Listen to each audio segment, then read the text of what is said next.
बिस्मिल्लाहिर्रहमानिर्रहीम। अस्सलाम वालेकुम। उम्मीद है आप सब खैरियत से होंगे। आज हम आपके लिए जो टॉपिक लेकर आए हैं वो है द फंडामेंटल इकोनॉमिक प्रॉब्लम।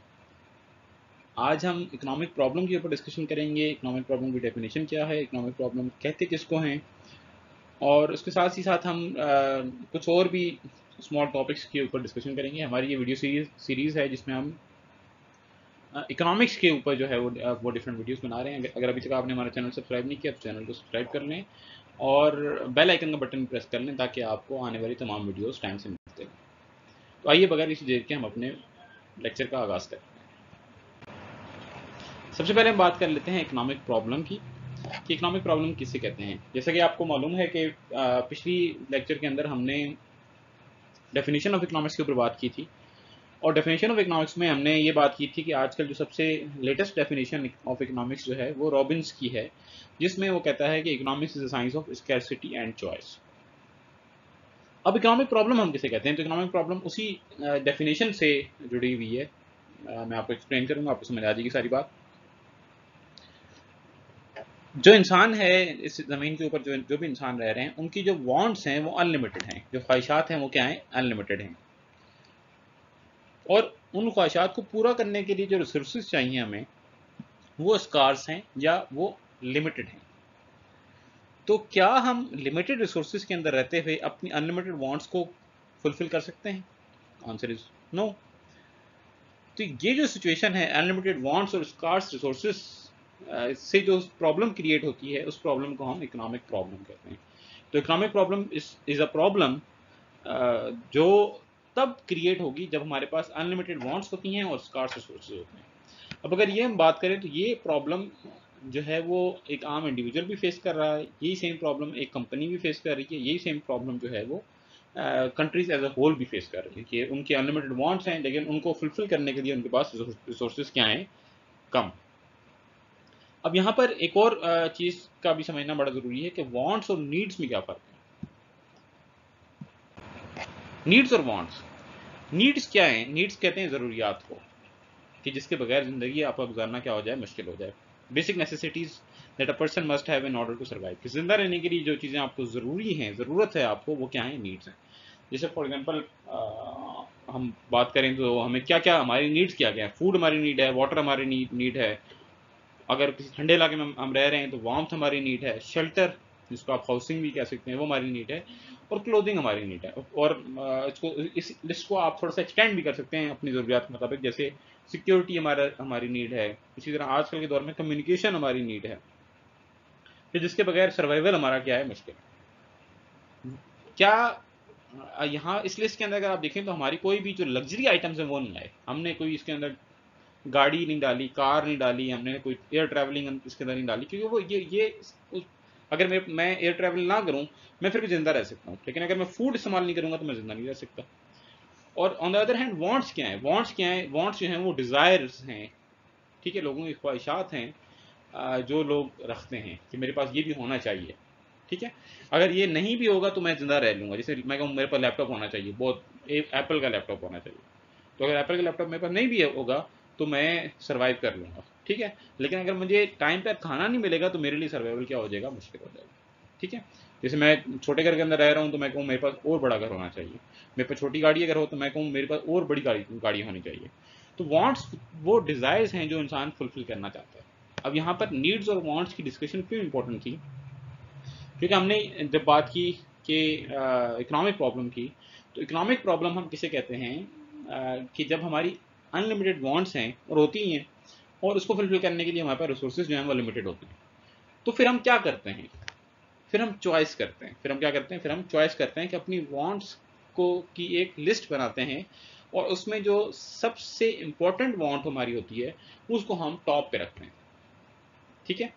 अब आप ये भी कह सकते हैं कि जो हमारी टॉप प्रायोरिटी वांट्स हैं वही हमारी नीड्स हैं, ठीक है। कि मुझे बड़ा घर भी चाहिए लेकिन मुझे साथ साथ मेरी डिज़ायर है कि मुझे खाना भी मिलना चाहिए, ठीक है।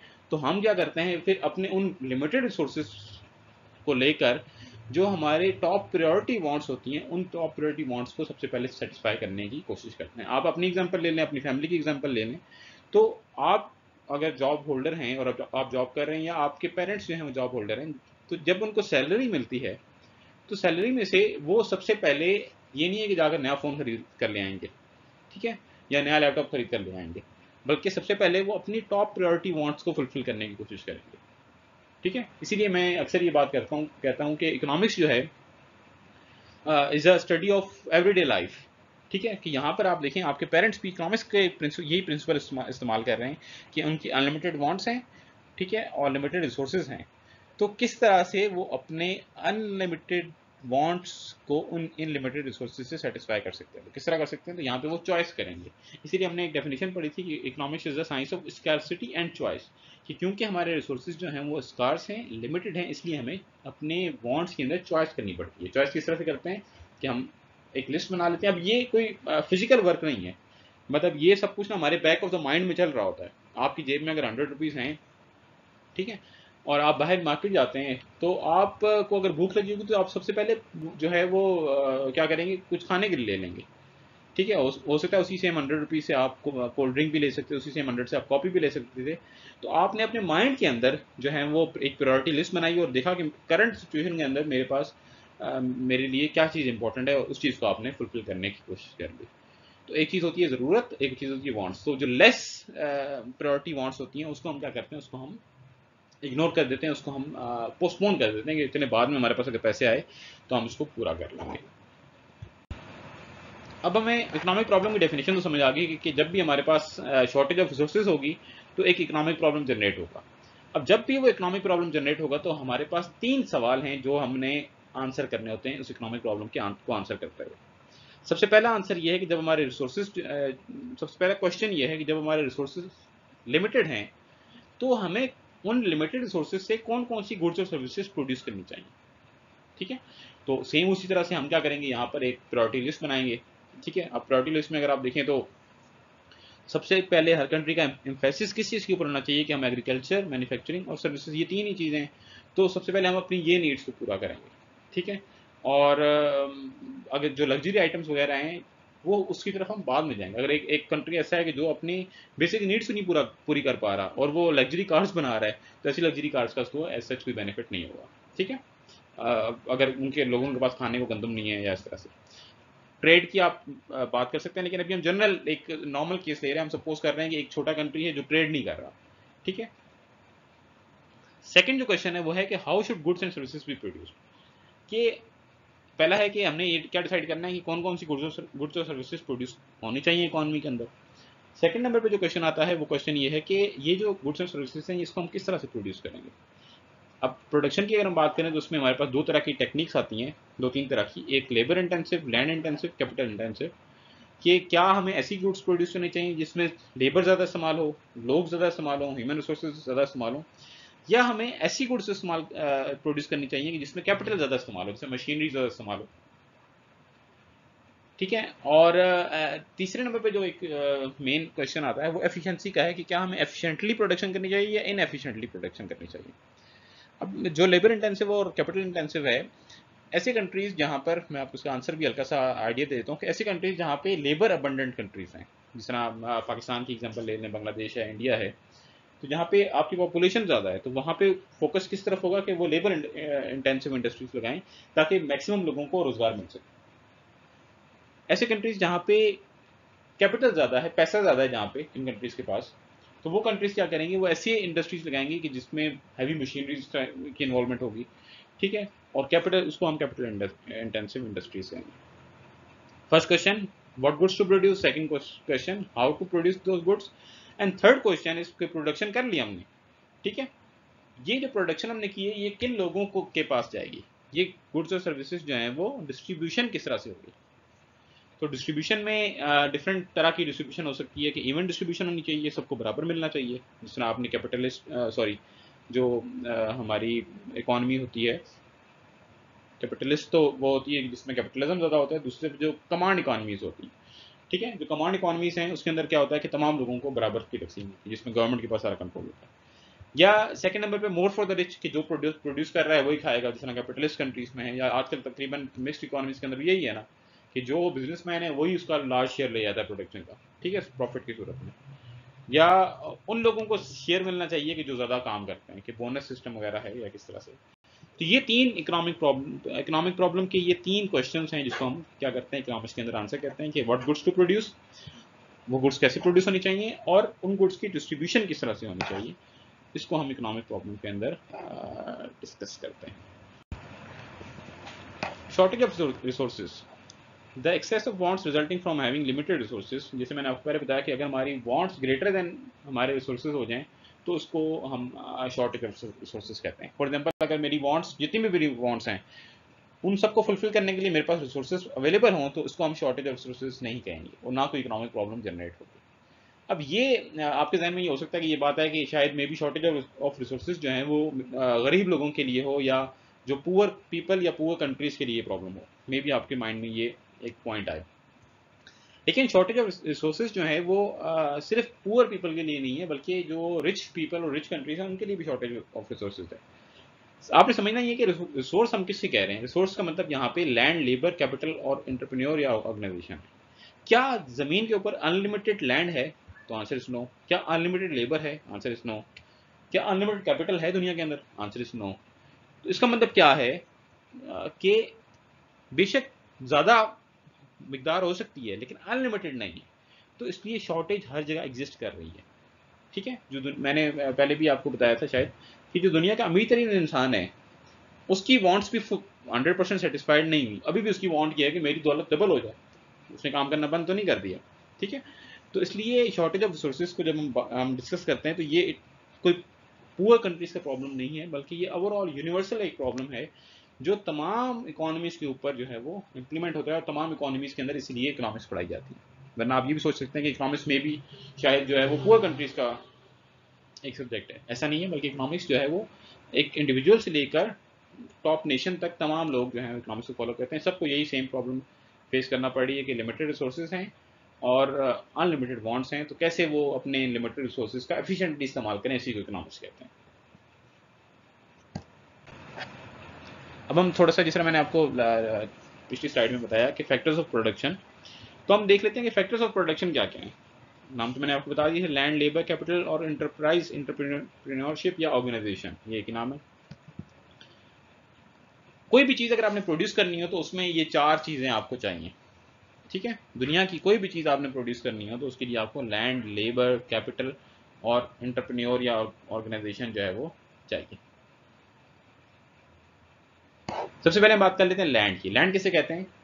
हर वो चीज़ जो नेचर की तरफ से इंसान को गिफ्ट मिला हुआ है वो लैंड है। उसके अंदर आपकी ये ज़मीन भी आ जाती है, आपकी ये पानी, स्ट्रीम्स, रिवर्स, सारा सारा ये उसकी लैंड। लैंड का मतलब सिर्फ कोई मट्टी नहीं है बल्कि लैंड के अंदर तमाम गिफ्ट ऑफ द नेचर जो है वो सारा सारा क्या है? लैंड है। ठीक है, अब लैंड के अंदर से जो नेचुरल रिसोर्सेज निकलते हैं वो भी लैंड का हिस्सा है, जैसे आपको माइनिंग है, माइंस हैं वगैरह वगैरह, ये सारा क्या है? लैंड है। लैंड में फिर कुछ रिन्यूएबल रिसोर्सेज होते हैं और कुछ जो है वो नॉन रिन्यूएबल रिसोर्सेज होते हैं। रिन्यूएबल रिसोर्सेज में जिस तरह से ये आपके दरख्त वगैरह हैं, इसको हम दोबारा प्रोड्यूस कर सकते हैं। नॉन रिन्यूएबल में फॉर एग्जांपल जो आप जो फॉसिल फ्यूल्स वगैरह निकाल रहे हैं, पेट्रोल वगैरह ज़मीन से निकाल रहे हैं, तो वो उसकी क्वांटिटी विद टाइम डिक्रीज होती चली जा रही है।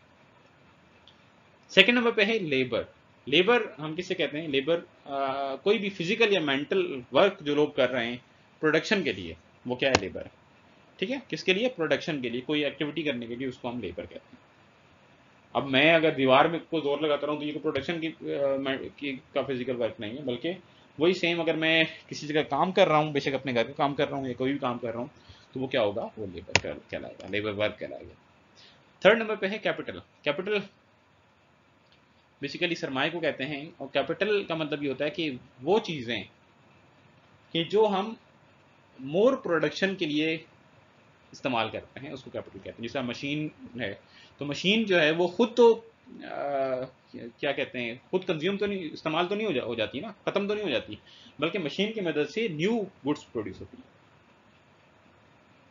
ठीक है, इसी तरह से आपके रॉ मटेरियल्स वगैरह हैं या रॉ मटेरियल नहीं, इसी तरह से आपका जो बिल्डिंग्स वगैरह हैं, ठीक है, तो बिल्डिंग के अंदर आप प्रोडक्शन एक्टिविटीज़ के लिए उसको इस्तेमाल करते हैं। अब देखिए लैंड, लेबर और कैपिटल, कि आपने ज़मीन ले ली, आपने वर्कर्स हायर कर लिए, आपने सरमाया लगाया। सरमाया किस तरह से लगाया कि आपने रॉ मटेरियल वगैरह खरीदा, रॉ मटेरियल भी इसके अंदर आ जाएगा। ठीक है, रॉ मटेरियल वगैरह खरीदा, मशीनरी खरीदी, बिल्डिंग खरीद ली। तो क्या प्रोडक्शन स्टार्ट हो जाएगी? प्रोडक्शन स्टार्ट नहीं होगी। हमें एक ऐसा बंदा चाहिए कि जो इन पहली 3 चीज़ों को मैनेज करेगा, लैंड, लेबर और कैपिटल को क्या करेगा, मिक्स करेगा। उसको हम क्या कहते हैं? उसको हम एंटरप्रेन्योर, एंटरप्राइज या ऑर्गेनाइजेशन कहते हैं। ये वो पर्सन है, ये वो बिजनेसमैन है जो बेसिकली क्या कर रहा है कि इन तीनों को कंबाइन कर रहा है, इनको हायर कर रहा है, लैंड को, लेबर को और कैपिटल को हायर कर रहा है फॉर प्रोडक्शन पर्पस। तो आम लफ्जों में आप इसको बिजनेसमैन कह सकते हैं, ठीक है, या ऑनर ऑफ द बिजनेस कह सकते हैं। ये वो पर्सन है कि जो सारा का सारा रिस्क लेगा, ठीक है। फॉर एग्जाम्पल मैं अगर किसी कंपनी में जॉब कर रहा हूँ तो मेरा रिस्क तो नहीं है ना, ठीक है, मुझे सैलरी मिलेगी मेरे अपने काम करने की। लेकिन जो एंटरप्राइज होगा, जो एंटरप्रेन्योर होगा, वो क्या करेगा, उसके पास आइडिया था, उसने इन तीनों को कंबाइन किया, उसको उसके बदले में प्रॉफिट मिलेगा, ठीक है। तो एक बेनिफिट ये है कि उसको सारा का सारा प्रॉफिट मिलेगा। दूसरा उसका लॉस भी ये है कि अगर इन केस ऑफ लॉस उसको तमाम के तमाम लॉस भी पे करना पड़ेगा, ठीक है। तो ये वो पर्सन है कि जो तमाम इन फैक्टर्स ऑफ प्रोडक्शन को कंबाइन कर रहा है। अब कोई भी आप बिजनेस की एग्जांपल ले लें, जैसे ये सपोज आपने वीट कल्टीवेट करनी है, तो वीट को कल्टीवेट करने के लिए आपको लैंड चाहिए, ठीक है। अगर आपके पास लैंड है तो क्या वीट खुद बहुत कल्टीवेट हो जाएगी? नहीं, आपको लेबर चाहिए होगी, ठीक है। आपके पास लैंड भी है, लेबर भी है, तो क्या फिर भी खुद ब खुद वीट कल्टीवेट हो जाएगी? खुद ब खुद नहीं होगी, बल्कि आपको उसके ऊपर कुछ ना कुछ बीज वगैरह, कोई फर्टिलाइजर, चले फर्टिलाइजर ना सही लेकिन बीज तो डालना पड़ेगा ना। तो बीज डालने के लिए आपको पैसे चाहिए होंगे, ठीक है। वो पैसे जो है वो आपकी क्या है, वो कैपिटल, ठीक है। अब आपके पास ज़मीन भी है, लेबर भी है, कैपिटल भी है, लेकिन उसके बाद आपको इन तीनों को कंबाइन करना पड़ेगा, उसके लिए आपको एक इंटरप्राइज। अब इसमें एक समझने वाली चीज़ है कि ऐसा भी हो सकता है कि एंटरप्राइज और लेबर सेम हो। फॉर एग्जांपल मेरा फार्म है और मैं अपने फार्म पे खुद ही काम कर रहा हूँ, तो इसका मतलब क्या है कि मैं खुद ही मैनेज भी कर रहा हूँ चीज़ों को, लैंड को, कैपिटल को, और लेबर की सर्विसेज भी मैं खुद ही फराम कर रहा हूँ। तो owner at the same time worker भी हो सकता है, ठीक है। और इसीलिए जब आप इकोनॉमिक्स में आगे एडवांस्ड थ्योरीज वगैरह पढ़ेंगे तो आप देखेंगे वहाँ पे वो दो ही फैक्टर ऑफ प्रोडक्शन लेते हैं, एक लेबर और एक कैपिटल। रीज़न क्या है कि वो लैंड को भी कैपिटल के अंदर ही मर्ज कर लेते हैं, इसी तरह लेबर को, एंटरप्राइज को लेबर के अंदर मर्ज कर लेते हैं। लेकिन आप क्योंकि इंट्रोडक्टरी स्टेज के ऊपर हैं तो हम इसलिए चारों फैक्टर्स ऑफ प्रोडक्शन हमने इसको डिस्कस किया है। अब हमने फैक्टर्स ऑफ प्रोडक्शन की बात तो कर ली कि कौन कौन से फैक्टर्स से मिलकर प्रोडक्शन होती है।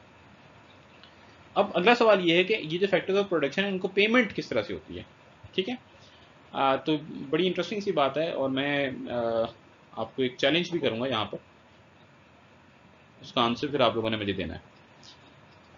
फैक्टर ऑफ प्रोडक्शन हमने कह दिया लैंड, लेबर, कैपिटल और एंटरप्राइज। तो जो लैंड है, अगर आपके पास लैंड होगी तो उसकी जो पेमेंट होगी वो आपको किस सूरत में मिलेगी? वो आपको रेंट की सूरत में मिलेगी। अगर आप लेबर की सर्विसेज फराहम करेंगे उसके बदले में आपको क्या मिलेगी? उसके बदले में आपको वेजेस मिलेंगी। तो लेबर की जो इनकम है, ठीक है, या लेबर की जो पेमेंट है वो क्या है? वो वेजेस है। कैपिटल की जो पेमेंट है वो इंटरेस्ट की सूरत में मिलती है, और जो बंदा इन पहले तीन को कंबाइन कर रहा है, जो एंटरप्राइज है, एंटरप्रेन्योर है या ऑर्गेनाइजेशन है, उसको पेमेंट प्रॉफिट की सूरत में मिलती है। और ये चार सूरत जो चीज़ें हैं, रेंट, वेजेस, इंटरेस्ट और प्रॉफिट, ठीक है, इससे मिलकर हमारी इनकम बनती है, ठीक है। ये किसी भी कंट्री की इनकम भी हो सकती है, किसी इंडिविजुअल की इनकम हो सकती है, किसी बिजनेस की इनकम हो सकती है।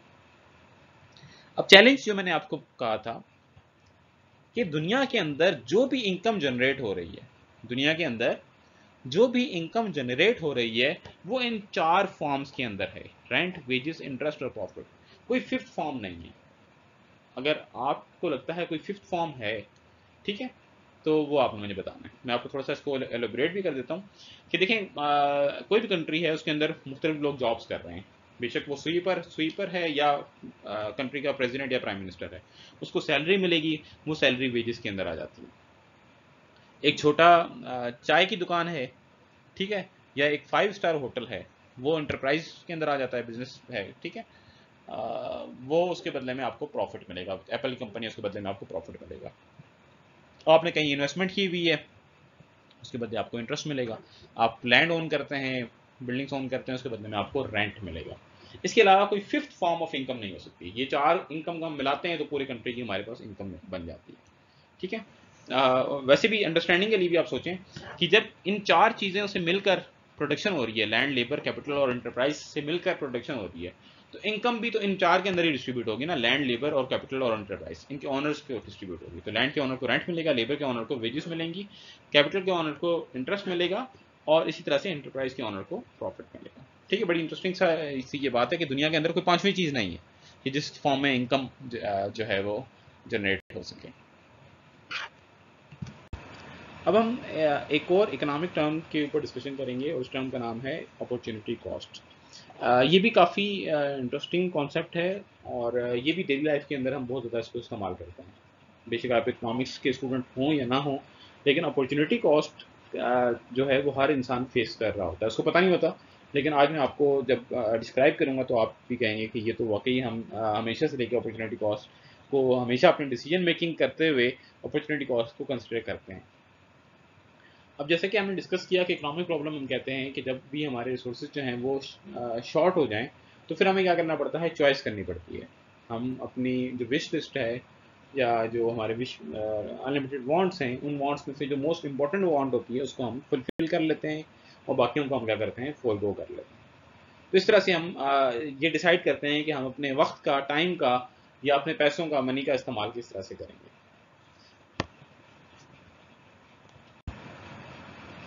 इसमें अपॉर्चुनिटी कॉस्ट क्या है? अपॉर्चुनिटी कॉस्ट जो है वो the next the next best use of your time or money when you choose to do one thing rather than another is opportunity cost। मतलब क्या है इस बात का कि जब भी आप कोई डिसीजन करते हैं कि मैं अपना टाइम यहाँ पे स्पेंड करूंगा या मैं अपने पैसों को यहाँ इस्तेमाल करूंगा, तो उसकी जगह जो नेक्स्ट बेस्ट उसका अल्टरनेट था वो जो है वो अपॉर्चुनिटी कॉस्ट कहलाता है। थोड़ा सा आपको कंफ्यूजिंग कॉन्सेप्ट लग रहा होगा, हम इसको एक एग्जांपल के जरिए से समझते हैं।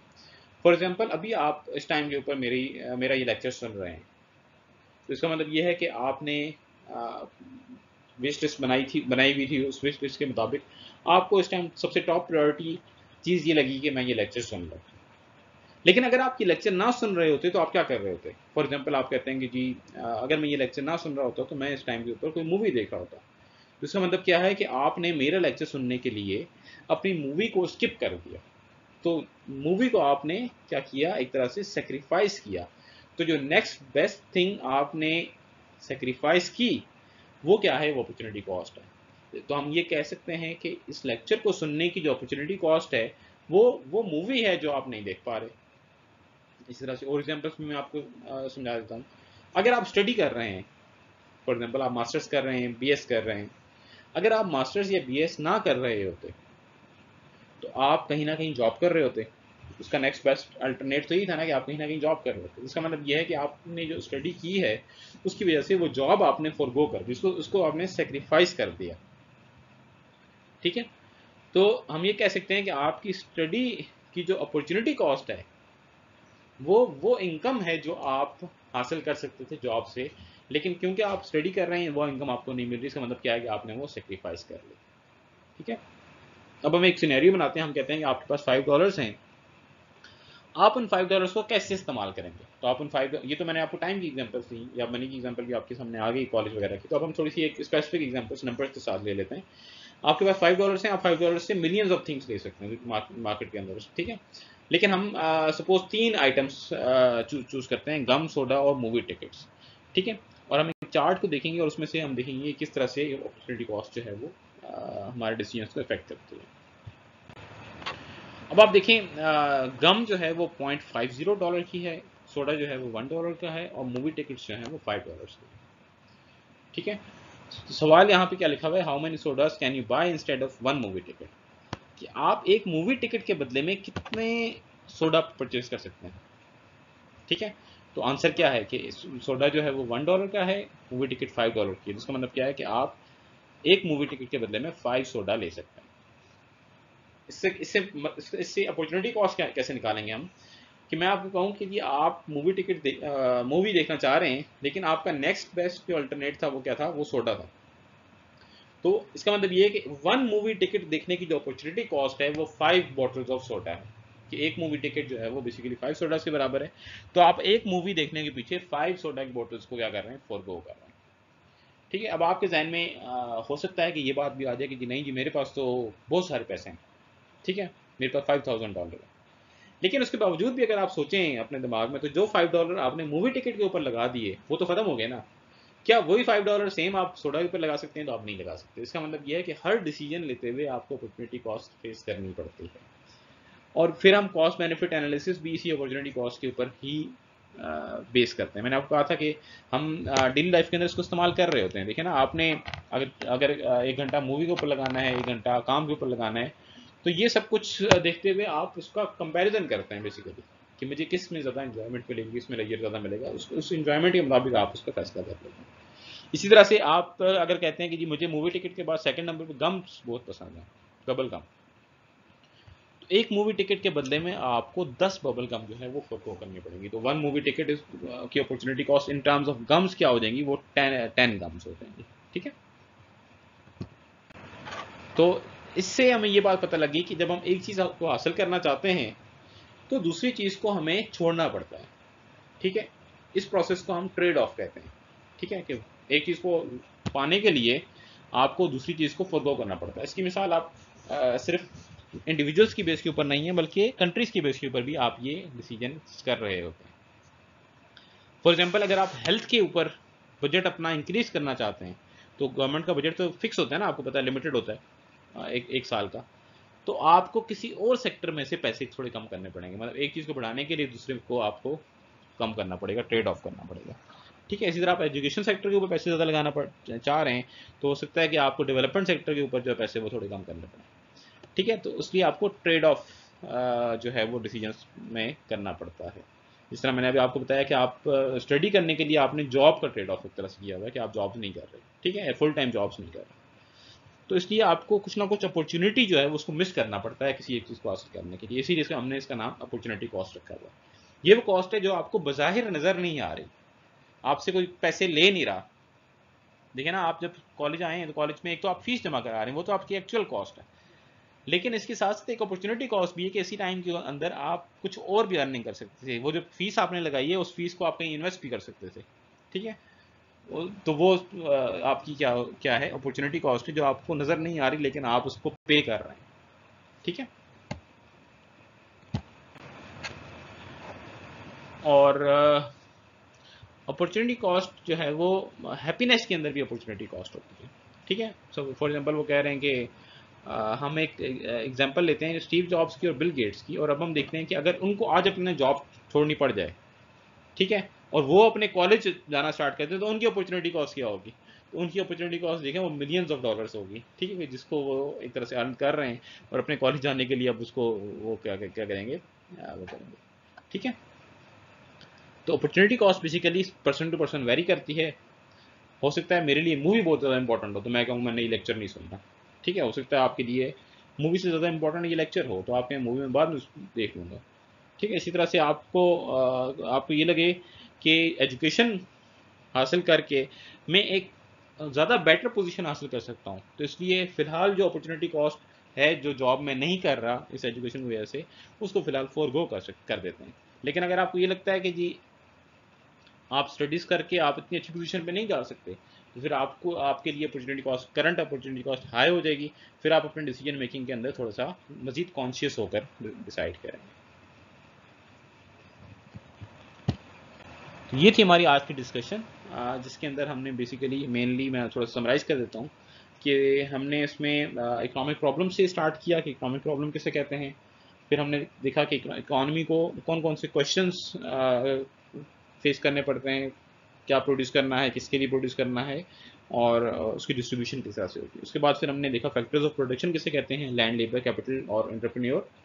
और फिर उसकी पेमेंट्स के ऊपर हमने थोड़ी सी बात की कि लैंड की पेमेंट जो है वो रेंट की सूरत में है, और लेबर को हम जो है वो वेजेस देते हैं, कैपिटल के बदले में इंटरेस्ट मिलता है, और एंटरप्रेन्योर को या एंटरप्राइज को जो है वो प्रॉफिट मिलता है।